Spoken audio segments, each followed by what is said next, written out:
I listened to Taylor Swift's album. She's next on the docket here. And I do want to preface this by just saying like this is the first Taylor Swift album that I've ever listened to front to back, right? Like I've heard her music. I don't live under a rock. She's one of the biggest stream artists, but I've never listened to a full album. I think this one's called The Life of a Showgirl. Concept is cool. I did speak to people who are fans of her and said like this is not her greatest work for you to start at, right? Like they're like you could have started somewhere else, right?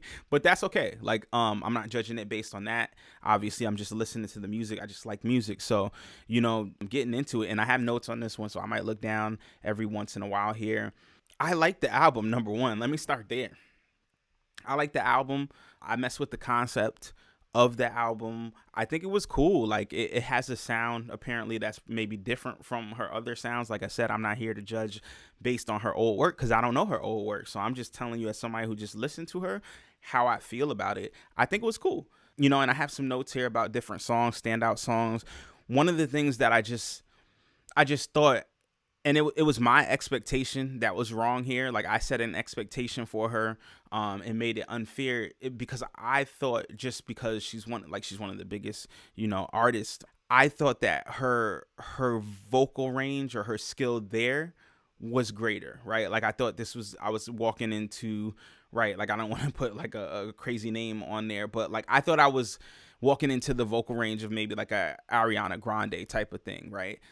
Which it's not necessarily that, and that's fine. Like she has a real knack for writing. I like the writing on this, and like I said, people who are fans of her said like if you like the writing on this, then you need to listen to like Folklore and like another album. I forgot the name of it, but like if you think that writing is good, this is the writing that's good, right? And I thought the writing was pretty good. She has a knack for writing the songs that she can sing, which duh, but not everybody can, right?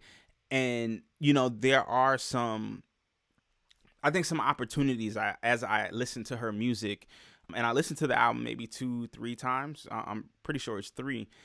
And as I'm going through the songs, I'm just hearing this like sometimes my ear wants her to complete something, like complete the rhythm in a way that it never gets to.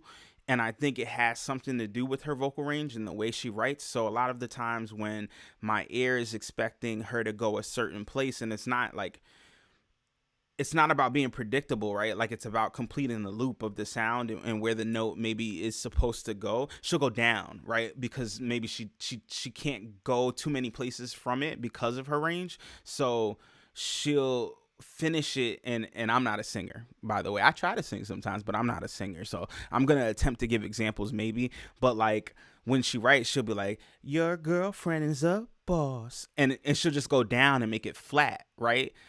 And I think it's a stylistic choice, number one, right?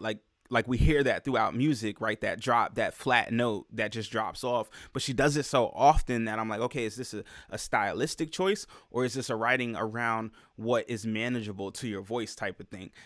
Aside from that, I don't know how to say it, but like vibrato, whatever it's called, she has almost none of that. Like, or at least in this album, she's not showcasing that. And that's another thing that I feel like affects her ability to do, runs or make the ends of notes excitable for you that like get you like, oh, like I want to hear what's about to be, she's about to give us a run. And instead of a run, it'll be like a 2-note drop because again, I'm saying like I don't know if it's a stylistic choice or it's a vocal range choice where the note will only go two places, so it might go dun dun or dun dun dun, but it'll never go like like it just doesn't jump up and down. I don't know if I'm explaining myself well there, but what I will say is that she writes these hooks and she writes the ending of her bars in a way that separates it and still makes it something that you can get on board with, right? Like in simple things, just stuff that we use in hip hop too, where like at the end of the bar I might say the bat the cat and it's all rat, and then there's like a hook behind it, like a not a hook but a chorus behind it, or something that makes it sound different on that last word, just like an ad lib to make it stand out. So I do I like that. But at the same time, I just think my ear was expecting more. And like I said, I don't know if it's a stylistic choice or not. But the writing makes you want to sing along too. That's one thing I noticed. The hooks, the way they're written, the arrangement, it's almost like it's written for people who can't sing to sing. And that's not a shot at her, right? Like, because she can sing, what she can do, she does. Huh. What she can do, she does. Right? But I just feel like it's written in a way that we can all just like be a part of this and sing with this. So I thought that was dope because like if I'm listening to Usher, I know or Chris Brown, I know I can't do what Usher and Chris Brown do. And I'm not saying I can do what she can do, but like I know I'm not fitting to do this Usher run on Burn when he like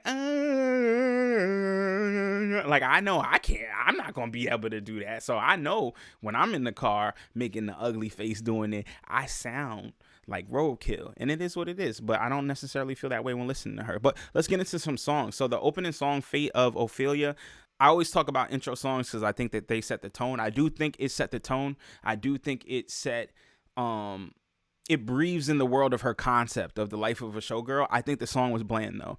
I'll go next to my least favorite song, Ruin the Friendship. I don't like that song. It's the sound of it is just annoying. It has that writing on it that I was talking about with the drop in it when it's dun, dun, dun, and it just kind of falls off. But just in general, I just don't like the song. I don't like the sound of it. Whatever. One of the songs I do like, Actually Romantic. I love this song. I love this song because it's spicy. It's basically her talking about how people dissing her and talking about her is actually romantic. It's almost like you're flirting with me when you talk trash about me. Yeah, you talking dirty to me. Yeah, and I liked it. Like she just had that like that rich white girl swag, like almost like a mean girl vibe, but it's not a mean girl vibe because you're attacking her and she's just saying, yo, I'm on your mind, yo. You might be flirting with me, dog. Are you flirting with me, dog? I like that. I like that. I thought it was a fun vibe. I thought it was a fun song. The most commercial song is Wood.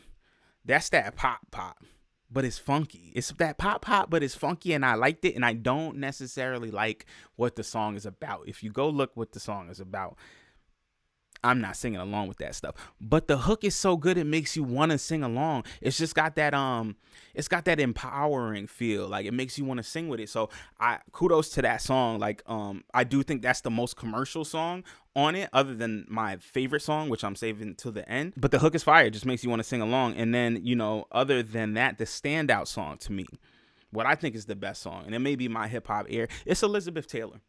I think that conceptually it is, I mean, there's a song that's called Life of a Showgirl at the end, but I think conceptually is Elizabeth Taylor kind of like brings and molds this theme into there, but it's also super catchy, but it's also got like this hip hop bop that I can listen to.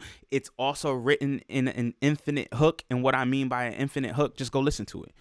It's one of those hooks that you can copy and paste that hook ongoing forever and just have a singer do ad-libs and runs all over it, and you can keep that joint going for 16 bars if you wanted to. You could do a whole verse of the hook.